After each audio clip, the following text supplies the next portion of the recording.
It was September of 2020 when I first saw an e-bike parked outside a bike shop. 1 week later, it was parked in my home. That probably was one of the best decisions I took that time because it got me back into cycling after an 8-long-year break. I have not looked back ever since. It has literally replaced my motorcycle. In this video, I will talk about 2 years of ownership experience of the Hero Lectro C8. All the good, bad, and the ugly bits. If you are in the process of deciding whether or not to buy Hero Lectro, do watch this video till the end because the points that I'm going to make in this video apply to all the models of Hero Lectro because Lectro shares the components through their product line.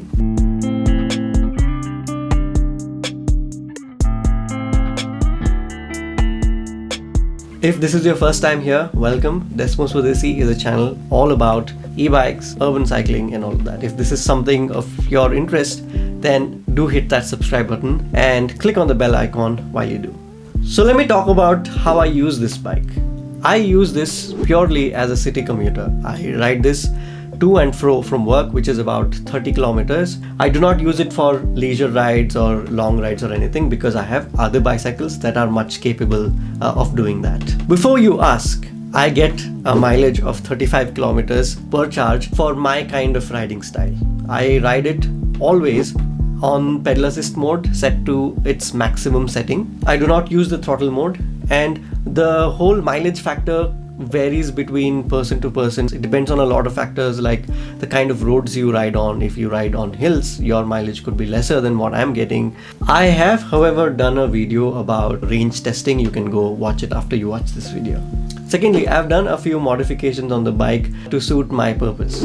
If it isn't already obvious, I have changed the handlebars to drop bars. I've done an entire video about it. You can go and watch it as well. I like drop bars because I ride road bikes and I find the ergonomics of a drop bar much comfortable riding at a distance of 30 kilometers every day. I've also gone for an integrated brake and gear shifters because those are the levers that usually go with drop bars. The flat bars that come stock on Hero Lectro C8 are good, but this mod is purely my personal preference. I have put mudguards. I bought these from Decathlon. These mudguards are designed for Riverside 500, but these are a direct fit on the Hero Lectro C8. But if you are buying something with 27.5-inch tires, these mudguards might not fit. But if you are buying models that have 700C wheels, the mudguards that I bought are a direct fit and I highly recommend those. Along with that, I had also put a luggage rack and a pannier setup, which I ended up removing because it was not good. It was wobbling quite a lot and causing a lot of trouble. But as of now, I use a handlebar bag made by Adventure Works. I carry lock and some things, my phone and all of that in it while I commute. I have swapped the saddle because I find this saddle better. This again is by Decathlon, and I highly recommend that you find a saddle that suits you. Now let's talk about some good things about the bike that this bike has endured after 2 long years. First thing, I like the design of the frame. The integrated battery is really neat and tidy. It does not look like an e-bike and does not grab a lot of unwanted attention, especially when you park it outside grocery shops, when you park it in your office. Secondly, the build quality of the frame is really good. Note the emphasis on the frame, not the other components, of which I will talk later. Thirdly, customer support is really good, and trust me, you need customer support. Why? I will tell you in the later part of the video. Now on to some not so good things. The quality of the components of this bike are not good at all. For example, the wheel set, no matter how much you try to tighten the spokes and adjust the spokes, the wheel never stays true. I always see wobbles, especially when you carry things and when the bike is loaded. These wheels wobble in a very weird way, especially when you take turns and all. It is not a good feeling. It does not feel safe riding it. Many a times I hear some creaks coming out of the wheels and I have to constantly keep tightening those spokes. And I've also heard of instances where people have broken these spokes very often.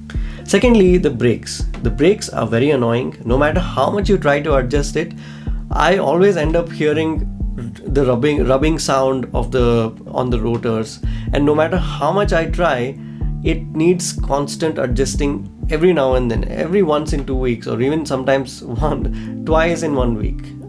I think this bike, considering its weight, it deserves better brakes. Thirdly, the crankset. This is probably one of the worst. Every time I run into a pothole, the chain drops. This can potentially be dangerous, and it has put me in some very tricky situations. I'm trying to maneuver through traffic and run into a pothole. I'm pedaling, and then the chain is down. Thank God I did not get into any accident or something, but Hero could have very well gone for a narrow wide chain ring, just like every 1x drivetrains go for, or they could have gone for some sort of secure chain retention methods. The part of the problem is also because of the rear derailleur. It does not have enough string tension to hold the chain vibrations, and it just gives up. Like one small pothole and the chain is down already. Fourthly, lack of a climbing gear.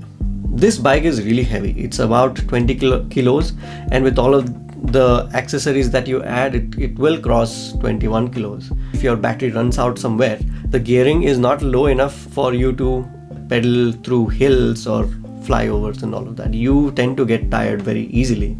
I think Hero should have gone for a cassette or a freewheel that has larger teeth at the back, so that it would make the bike easy to ride in whatever terrain it is.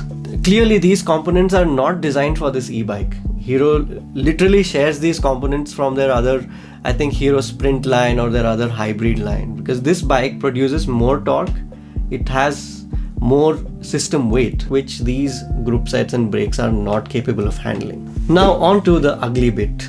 On September of 2021, my e-bike caught fire. I was charging it just like I normally do, and luckily I was charging it outside. And after a while I get a phone call from my owner saying the bike is on fire. There was a lot of smoke. Luckily, before the fire could come out of the battery compartment, they had switched it off. I went to the bike shop, claimed warranty, and they changed the entire battery and the electronics inside. In about 7 days, I got my bike back. The warranty process was hassle-free, mainly because I had bought it from a local shop. And also I had written a very strongly worded email to Hero Lectro because this was unacceptable. Anyway, you can watch a detailed video about this I have done after you watch this video. So if you are planning to buy the Hero Lectro, do not buy it online, buy it in a trusted bike shop, because those guys will stand as a bridge between you and the company. If something had to go wrong, you will definitely have to contact the bike shop guy. So conclusion, should you buy this bike? If your purpose is purely city commuting and nothing else, I'd say definitely go for it. But if you're looking for something more, like you want to do long rides, you want to go on leisure rides with your friends and all of that, I'm sorry to say that you would be disappointed. This bike is just not good enough to do all of those other things.